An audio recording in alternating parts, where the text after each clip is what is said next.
Three disturbing last messages from missing people. The digital age, it connects us, it defines us, and sometimes it holds the last traces of those who vanish without warning. Tonight we delve into the chilling final messages left by those who vanished without a trace, their words echoing into the void, leaving behind more questions than answers. From cryptic texts to garbled voicemails, these messages paint a disturbing picture, a glimpse into the final moments before darkness consumed them. These stories are not for the faint of heart. Viewer discretion is advised.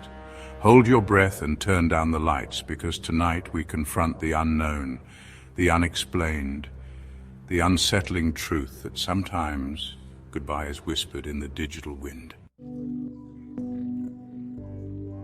Our first story takes us to the quiet town of Ashley, Kansas, where 22-year-old Sarah Williams vanished on a night much like this. It was a Friday, and Sarah, a bubbly waitress with a contagious laugh, was looking forward to a weekend getaway with her friends.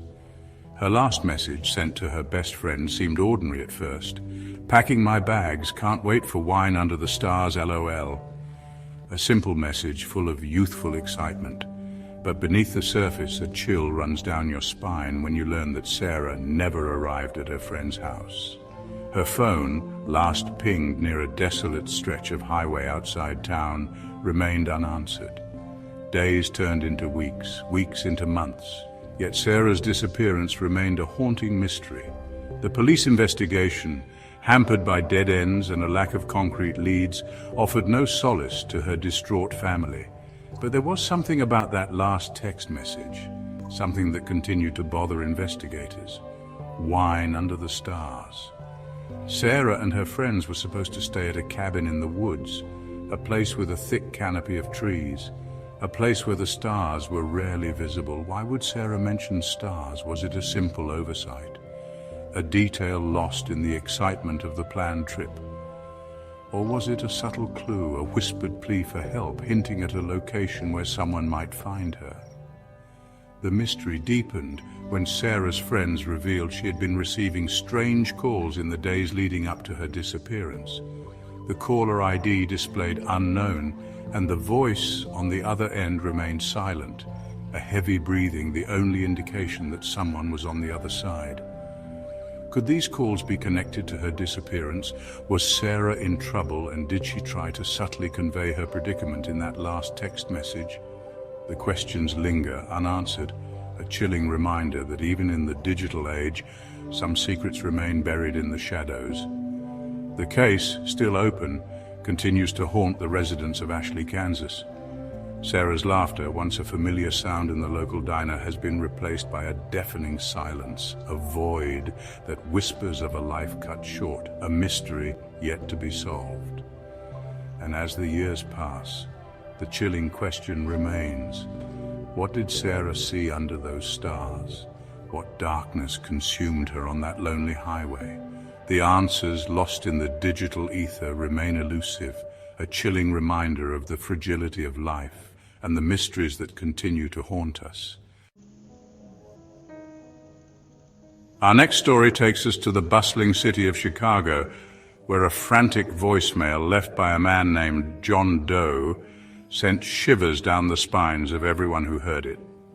John, a hard-working architect, was last seen leaving his office late one rainy Tuesday evening. His disappearance, completely out of character, baffled his family and friends. John, known for his meticulous planning and responsible nature, would never simply vanish without a trace. But that's exactly what happened. 2 days after he vanished, John's wife received a chilling voicemail. The message, garbled and distorted, was barely audible. Static crackled through the speaker, followed by John's voice, strained and filled with terror. "Help me," he whispered, his voice barely a rasp. "They're watching me. They took my phone, but I found a way. They're everywhere. The message cut off abruptly, leaving behind a chilling silence that spoke volumes. The police, initially skeptical, were forced to take notice. The voice on the voicemail was undoubtedly John's, but the content of the message was deeply unsettling. Who were they? What did John mean by watching? The voicemail, analyzed and dissected by experts, offered no further clues. The background noise, a cacophony of indistinguishable sounds, provided no indication of John's location. The more they listened, the more the mystery deepened. John's family, clinging to hope, desperately searched for answers.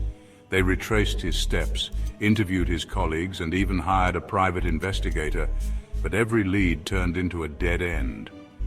John Doe had vanished, leaving behind a single terrifying voicemail as the only clue to his fate. The voicemail, played on countless news channels, became a haunting reminder of John's disappearance. The fear in his voice, the desperation in his plea for help, sent chills down the spines of millions.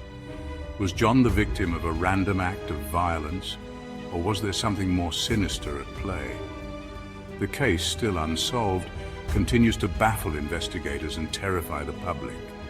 John Doe's haunting voicemail serves as a chilling reminder that even in a world saturated with technology, some disappearances remain shrouded in mystery, their stories whispered in the digital wind. Chapter 3: The Lost Boy of Salem County. Our final story takes us to the rural backroads of Salem County, where a child's disappearance sent shockwaves through the community. 8-year-old Billy Thompson vanished while playing in his backyard, his laughter swallowed by the silence of the surrounding woods. It was a bright Saturday afternoon, and Billy's parents were busy preparing for a barbecue when they realized their son was nowhere to be found. Panic set in as they searched the property, their calls for Billy echoing through the empty fields. The police, alerted immediately, launched a massive search operation. Volunteers combed through the woods while helicopters scanned the area from above. Days turned into nights, and still there was no sign of Billy. Then, a breakthrough.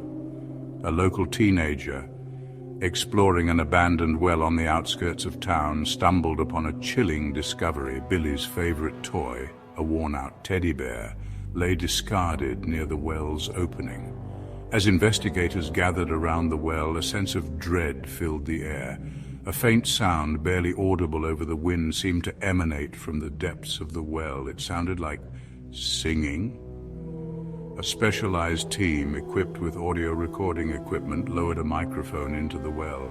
The singing grew louder, clearer.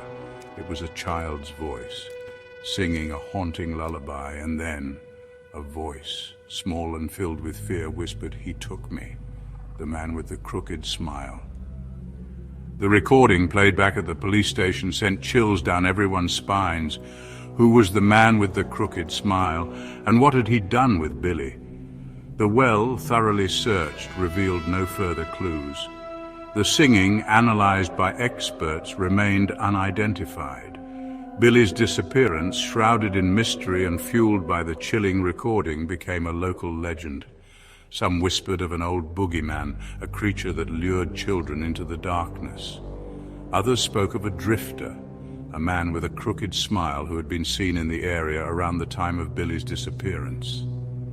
The case, still open, continues to haunt the residents of Salem County. The haunting lullaby, forever etched in their minds, serves as a chilling reminder that some stories have no endings, only unanswered questions that echo through the darkness. The digital trails left behind by those who vanish offer a glimpse into their final moments, their last words a chilling reminder of the fragility of life. These stories remind us of the fragility of life and the mysteries that remain unsolved. The unanswered questions linger, a testament to the enduring power of the unknown. If you enjoyed this video, don't forget to like, subscribe, and hit the bell icon for more chilling tales.